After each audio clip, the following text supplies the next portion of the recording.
Hi guys, welcome back to my channel. So today I'm gonna catch you up on some of the books that I have read recently. I figure I should probably do that as someone who shares what they read online. I have been pondering what format do I do that in, because I don't track my books as I read them. After the month ends, I have to try and like comb through and find all of the books that I read in that month. Yes, that does mean that sometimes I forget things off the list. So I think it's probably safe for me now in June to tell you what I read in January, because I think I would have caught most of the books that I read in January. My reviews tend to fluctuate from like the time that I first read it to about a month or so later. So this is more of an accurate depiction of what I think about these books and what I'll continue to think about these books in the future. So I've decided what I'm going to do is I'm going to do a tier ranking video. I feel like everybody loves a tier ranking video. They're great. And this way I can just quickly show you what I've read and why. So I've done a custom template and these are what I've named each of the categories. So the first category is she's an icon, the legend, and she is the moment. Now come on now. She's an icon, she's a legend, and she is the moment. Now come on now. So that's obviously After Wendy, and yeah, pretty much is self-explanatory. I love this book. I don't have that many 5 stars, so I am gonna put like anything that's 4, 4.5, 5 can go into this category. The next category is Let's Dance. Let's dance. Get up here! Look. Let's dance! Let's dance!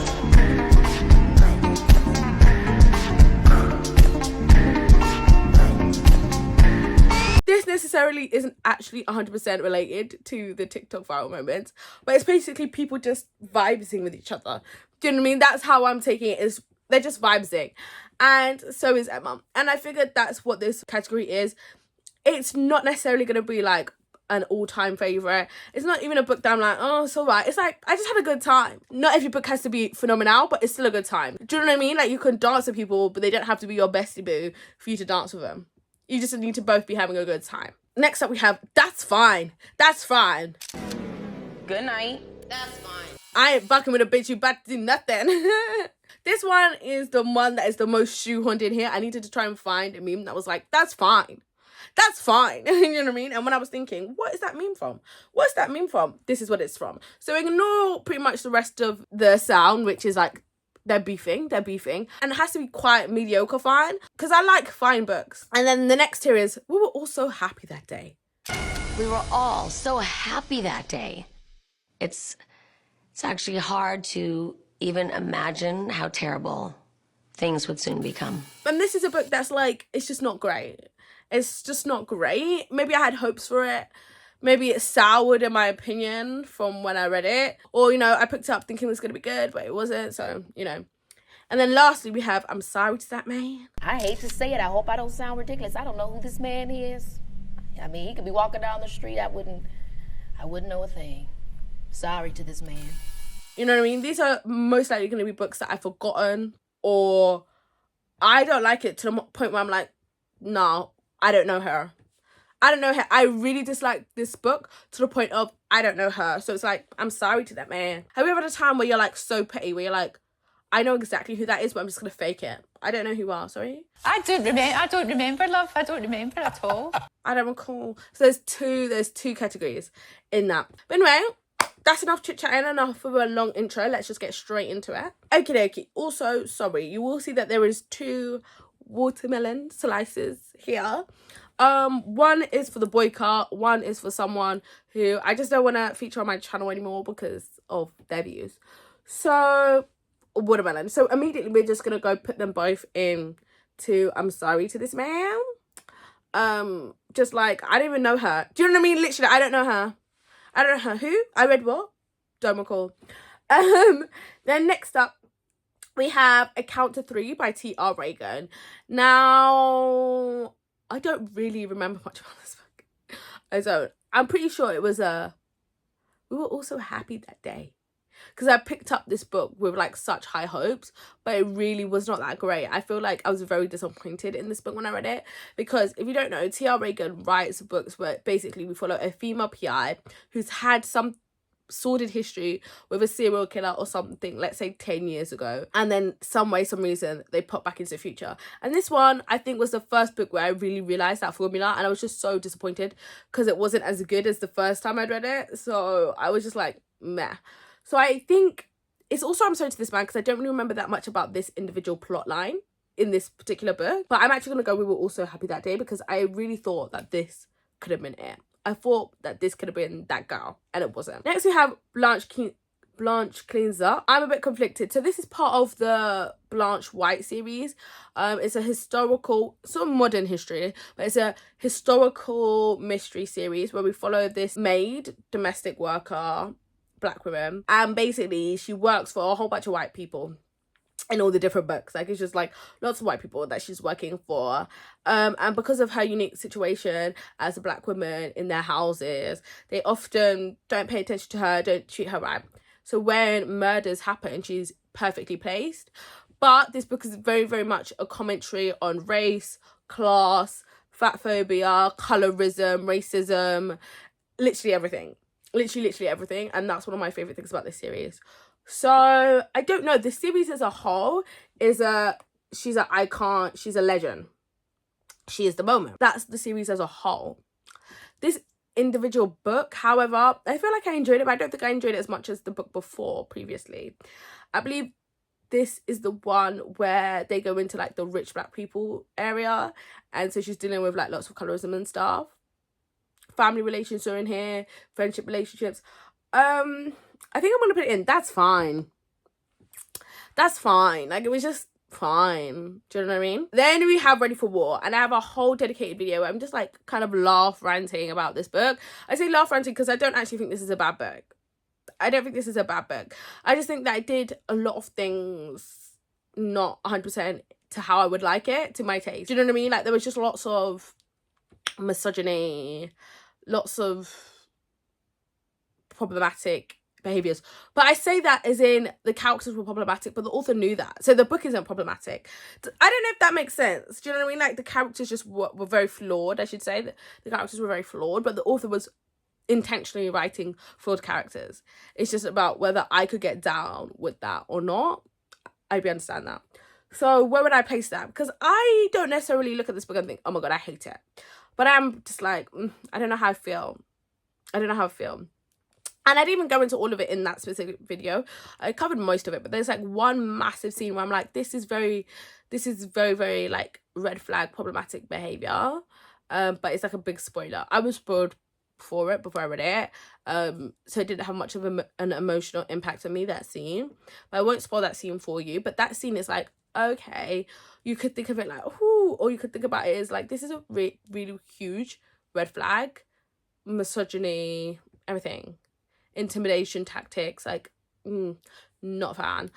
So I think I'm gonna go put it in. We were also happy that day, because I was happy to read it because it was a recommendation from someone, and I was like, oh yeah, like, bet I'm gonna love this book, and I didn't love it, but it wasn't bad either. So I'm not like angry, I'm sorry to that man.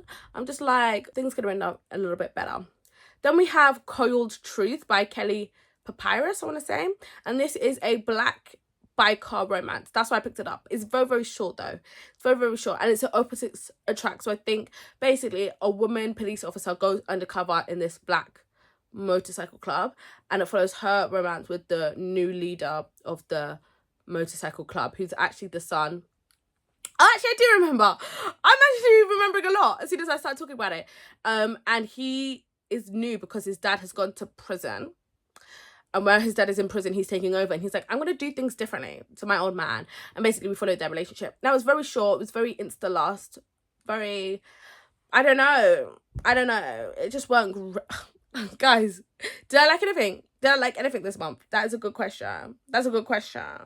We'll come to that. So Coiled Truth, I think I'm going to give it, that's fine. That's fine. Like, do you know what I mean? Like, it was just fine. I didn't love it. I actually I think I gave it like 2 stars. Like, it wasn't great. Maybe 2.5 stars. Like, it wasn't great. So I wasn't like, let's say it was an okay, but it was an okay meh. It was okay meh.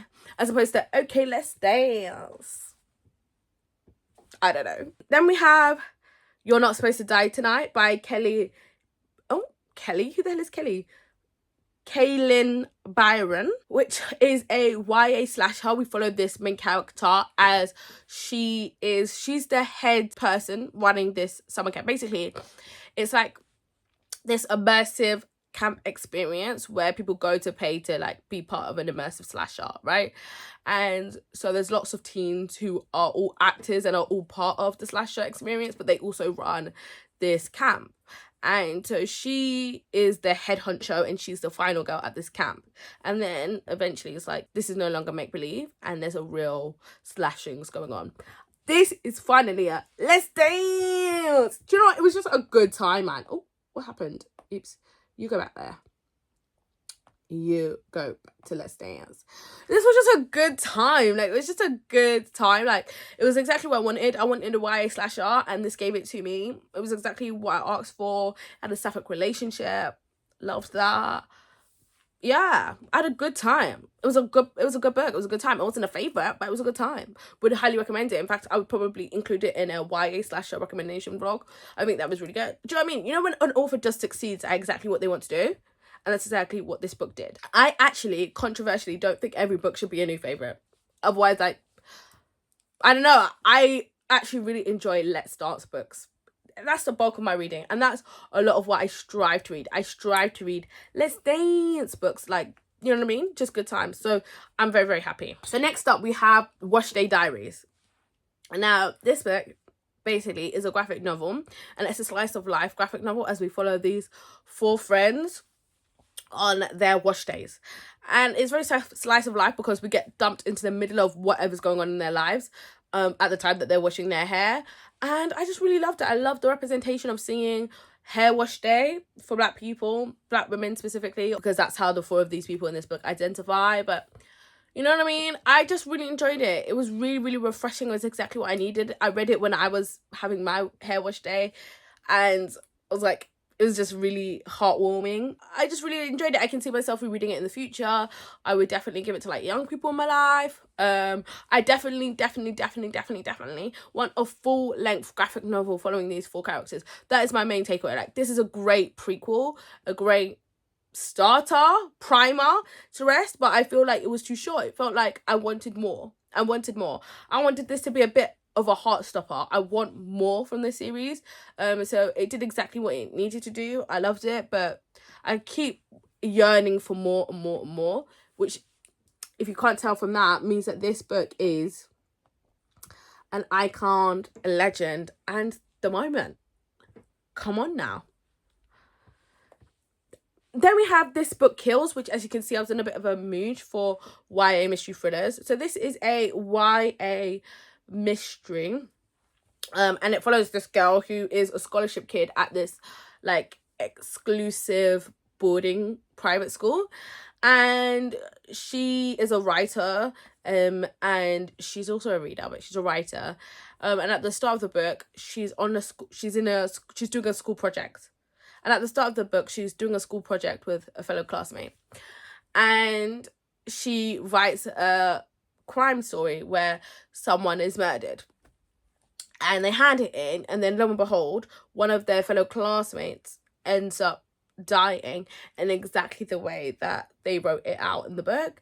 And so all eyes are on them. Also, they're a scholarship kid, and also they're Asian. Like, lots of things are going on at the same time, and basically it becomes this whole big thing in the school, and they have to try and figure out what happens. Now, I really enjoyed this book. I thought it was a tad too long. Like, the first half of the book, I was thinking, this is a 5-star. Like, I'm loving it. But then it just kind of drags a bit in the second half. I think it had a bit of pacing issues, and I think that's why it just felt like overly long. I think actually it would be quite hard for YA readers to stay entertained the entire way through this book. But it was a good story, and like, it sticks out in my brain. I really enjoyed it. I thought it was great. I loved the conversations that were to do with race, to do with class, to do with private schools, all of those conversations I really, really enjoy. So for that reason, I'm gonna put this book in a let's dance, because I really enjoyed it as I was reading it, but it was slightly too long. Then last up we have Restore Me, which, oh my goodness. Did I say lastly? This isn't lastly, but clearly I'm giving off vibes about how I feel about this book. Restore Me. So Restore Me is a romance book, a black romance book, and we follow Nick and Sloane. And when we meet each other, they actually just don't like each other. They just don't like each other, but they are very, very close-knit at the same time because Sloane's husband recently passed away, and Nick is basically her husband's best friend, almost brother, basically brother. So this is what I'm saying, they're very close-knit, they're always surrounded by each other, even though they really just don't get on seemingly at the start of this book. And then we basically see how these two people come together, and this book focuses a lot on grief, as I said. We follow Sloane. We also, it's just, this is one of the most emotional books that I've read in a while. It really tugs on your heartstrings. It's not a book that's supposed to make you sob though, but it does put on your heartstrings, which is even better. You know what I mean? It's not a book that's intentionally trying to force tears out of your eyes, but at the same time it does just cut incredibly deep, and I've not lost anyone in that respect. It was just amazing. It was absolutely amazing. Icon, legend, moment, new favorite, absolutely love, auto by author, 100%. 100% would highly recommend. In fact, I'm telling you all, guys, like, if you want a romance, read this romance. It's a dual perspective romance. It was a long romance, and usually I don't like long romances, but this book earned every single page. Whereas this book Kills didn't earn every single page, Restore Me earned every single bloody page, and I enjoyed reading every single bloody page. I would highly recommend. In fact, I will be telling you, I'll be pushing this down people's throats. Loved it. What a good romance. We have Process by Lucy Spraggan, which is autobiography memoir. I say memoir because she's still got much life to live. And this is a really, really well executed memoir. I don't know what the main takeaway is from this book, because usually when it comes to memoirs, it's like a memoir of discovering X, like it's all framed around a certain thing. And I think this book is very, very well edited in the fact that it's not everything in their life we find out. We only find out key influential moments, and it's a very good narrative. I would say that maybe it's surrounding their rise to fame and then their fall from fame and the consequences of their fame at X Factor. So if you don't know, Lucy Spraggan was very influential in the UK. That's the only way I can think to describe it. So they went on X Factor at a time where X Factor was in its prime. They were the first person to sing, and she was the first person to sing an original song, and she sang Beer Fear is like forever in nation's hearts. Do you know what I mean? And then halfway through, she left for an illness, and this book basically goes into what exactly happened. But that's not the sum of this book. That's not all this book goes into. Trigger warnings, a lot of trigger warnings for alcoholism, sexual assault. It really did impact me. I really, really loved it. This is another icon, legend, moment book. So good. So good. So well done. Absolutely so well done. Absolutely loved it. Then we have Criminal Intentions book 3, I believe. I literally had to squint. I was like, book 3. This is a episodic romantic suspense book is how I would frame it. So it's kind of police procedural, but also there's a slow burn relationship in it between our main two detectives. I can't tell you exactly what the mystery in this book is, because I think I'm on like I've read book 6. I need to start book 7, and this is book 3. So as you can tell, I'm flying through this series. I'm really enjoying it. I don't know what else to tell you. I'll put the synopsis on the screen now. And yeah, I'm just gonna say this book is Let's Dance. It's the epitome of Let's Dance, right? It's episodic in nature, and I love that for it. It's not supposed to be new favourites. Every book isn't supposed to like blow you out the water. You're supposed to go, have a good time, and then reach the end, and you can just put it down and come back to it. It's not a movie where you have to like binge through the whole thing and then it's like, oh, I loved it. It's episodic. It's season 1, episode 3. That's how each book is named. Season 1, episode 1, season 2, episode 1, etc. And then the last book that we have is The Fire in the Glass, which is a historical fantasy mystery series. We follow this person who she has prophecies, and she has a prophecy that her friend is gonna die. I really should have read the synopsis for this one actually, because I'm like, what do I tell you? This is another long book actually. It's another lengthy book. But again, the pages were worth it. There's a fantasy element in it.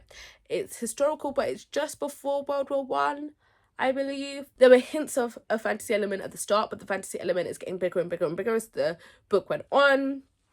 I really enjoyed it. I thought when I finished this book, this is one that is very hard to place, because when I finished this book, it was absolutely, she's an icon legend in the moment. I would say up to 95% of the way through the book, I was like, oh my god, new 5-star, absolutely obsessed with this series. Then the series is taking a turn that I don't necessarily love. I don't know, I think it's going to turn into World War II fiction. And I didn't know it was going to turn into World War II fiction, and I just don't want to read World War II fiction. I just don't. And that has really soured my opinion of the ending of this book. And I was about to binge through this entire series. I was ready, set, go. And now not so much. So it's like, do I move it down to a Let's Dance? But it's not really a Let's Dance, because I absolutely loved 95% of this book. So we're gonna have to keep it as icon legend moment, but just as in it's a good time. You know what I mean? It was a good time. It's not necessarily like a new favourite per se. I might continue the series, realise that I was chatting nonsense, and then bump this into an all-time favourite series. You know what I mean? But right now, I am a bit hesitant. I'm a bit nervous. So yeah, these are the 13 books that I read in January. Quite an interesting spread. We can see that the majority of the books, though, are quite good. They land where I need them to land. Only 2 books weren't great. And even still, even though those 2 books weren't great, as you can see, we were all so happy that day. A lot of this book was a positive experience. It wasn't like I hated this book, or I didn't have a good time reading these books. I actually had an all right time reading all of the books that I read. Apart from the 2 books, He Who Should Not Be Named, right? That's the final setup of my January reads. How exciting. How exciting. And I'm really glad that I've at least spoken to you guys about it. I'm really glad that at least it's not another month passes without me addressing the books that I've read this year. So let me know if we like this setup, if you would want a more traditional wrap up, what else? What more do you want from me? Let me know. And let me know what you think of any of these books that I've brought up, or if you've read them. I don't think I've seen many people talk about these books, although 2 of these books were recommended to me on Booktube. So that's good. So yeah, guys, anyway, I'm gonna go. It's a lovely day outside. I've been chatting for too long. This is the second video that I filmed. I'm tired. I need to drink my drink. My mouth is dry. It's a lot. Thank you guys for watching. And I guess I'll see you next month when I'll talk about all of the books I read in February. Bye, guys.